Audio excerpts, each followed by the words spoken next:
Hello students, welcome to instant study with Neha. आज मैं आपके साथ क्लास 12th मैक्रो इकोनॉमिक्स का एक चैप्टर डिस्कस करना चाहती हूँ। इस चैप्टर का नेम है मनी एंड बैंकिंग। ये एग्ज़ाम पॉइंट ऑफ व्यू से आपके लिए चैप्टर बहुत ज़्यादा इंपॉर्टेंट है and one of the easiest chapter है। तो let's just start with question number 1। जैसे हमें क्वेश्चन नंबर 1 गिवन है, right the another name of barter system. Barter system होता क्या है? पहले ज़माने में जब हम गुड्स के बदले गुड्स एक्सचेंज करते थे, उस सिस्टम को हम बार्टर सिस्टम बोलते थे। इसका अनदर नेम क्या होता है? सी सिस्टम। सी का मतलब क्या होता है? कॉमोडिटी। कॉमोडिटी मतलब क्या होता है? गुड्स। तो जब आप गुड्स के बदले गुड्स एक्सचेंज करते हो तो उसे बार्टर सिस्टम बोलते हैं। Money supply is a dash concept. Money supply कैसा कॉन्सेप्ट होता है? तो it is a stock concept. Money supply होता क्या है? Total volume of money held by public at a particular point of time. और स्टॉक क्या होता है? It is a variable which is measured at a particular point of time. यानी कि एक ऐसा वेरिएबल जिसको आप पर्टिकुलर पॉइंट ऑफ टाइम पे मेज़र करते हो, उसको हम क्या बोलते हैं? स्टॉक बोलते हैं। तो मनी सप्लाई क्या है? हमारा एक स्टॉक कॉन्सेप्ट कहलाता है। तो मनी सप्लाई में जितनी भी currency held by a public, जिसमें कॉइन्स आते हैं, नोट्स आते हैं, तो ये सब चीज़ें किसका पार्ट होती है? करेंसी का पार्ट होती है। और इसी को हम क्या बोलते हैं? मनी सप्लाई बोलते हैं।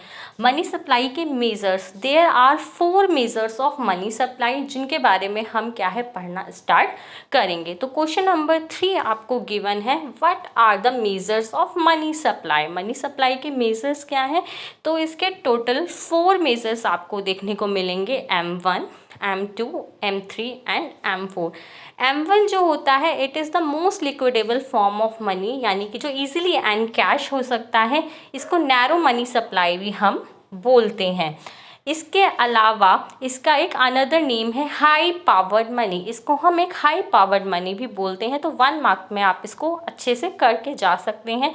इसके अलावा M1 में क्या क्या चीज़ें आती हैं? Currency held by public. Currency में कॉइन्स एंड नोट्स आते हैं जितने भी पब्लिक के पास होते हैं, plus demand deposit with commercial bank and other deposit with RBI. RBI के पास जितने भी अदर डिपॉजिट होते हैं, जैसे IMF, international monetary fund, NABARD के, तो ये सब अदर डिपॉजिट्स में आते हैं। इसके बाद डीडी। डीडी मीन्स क्या होता है? Demand deposit. ये ऐसे डिपॉजिट होते हैं जिनको हम ईजिली एंड कैश कर सकते हैं with the help of cheques. यानी कि आप चेक इशू करेंगे और आपको ईजिली क्या मिल जाएगा? पैसा मिल जाएगा। तो उनको हम क्या बोलते हैं? डिमांड डिपॉजिट्स बोलते हैं। तो ये M1 का एक पार्ट है। इसको आपको अच्छे से करना है कि M1 होता क्या है? Currency plus DD plus other deposit with RBI. तो let's just move to question number 4। What is the primary function of money. Money क्या होता है? उसके प्राइमरी फंक्शंस क्या होते हैं? सबसे पहले मीडियम ऑफ एक्सचेंज, यानी कि अगर आपको किसी भी चीज़ को खरीदना है, एक्सचेंज में आप क्या दे सकते हो? उसके बदले मनी क्या है? दे सकते हो। सेकंड जो इसका है, that is unit of value. इसका अनदर नेम भी है जिसको हम क्या बोलते हैं? मेज़र ऑफ वैल्यू भी क्या है बोलते हैं। यानी कि अगर हमें किसी भी वैल्यू को खरीदना है तो हम उसके लिए क्या करते हैं? उसकी वैल्यू को डिसाइड करते हैं और उस वैल्यू को हम क्या बोलते हैं? उसका प्राइस क्या है बोलते हैं। आपको कोई भी चीज़ खरीदनी है तो आप सबसे पहले उसका प्राइस देखते हो, यानी कि आप कितनी क्वांटिटी को कितने प्राइस में खरीद रहे हो। तो medium of exchange and unit of value क्या कहलाते हैं? इसके प्राइमरी फंक्शन कहलाते हैं। इसके बाद हम क्वेश्चन नंबर 5 देखते हैं। Which is the apex body. Apex means क्या होता है? Highest body that control, operates and regulate the entire monetary system. यानी कि पैसों से रिलेटेड जितना भी सिस्टम होता है उसको कौन ऑपरेट करता है? आरबीआई, यानी कि रिजर्व बैंक ऑफ इंडिया, जो कब फॉर्म हुई थी? अप्रैल 1935। और हमारे यहाँ की सेंट्रल बैंक भी कौन सी है? RBI.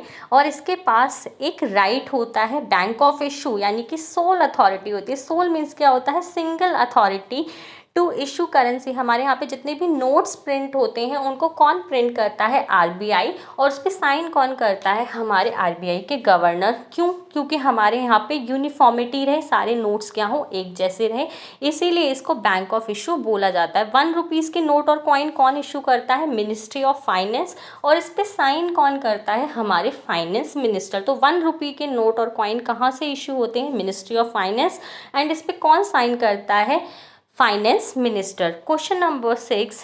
Write the name of Central Bank of UK and USA. UK means Britain and USA means America. UK का होता है bank of England and USA का होता है फेडरल रिजर्व सिस्टम. तो दैट्स ऑल फॉर टुडे. कोई भी doubt हो तो let me know in the comment section. Video अच्छी लगी हो तो प्लीज़ लाइक करें एंड सब्सक्राइब करें एंड थैंक्स फॉर वॉचिंग.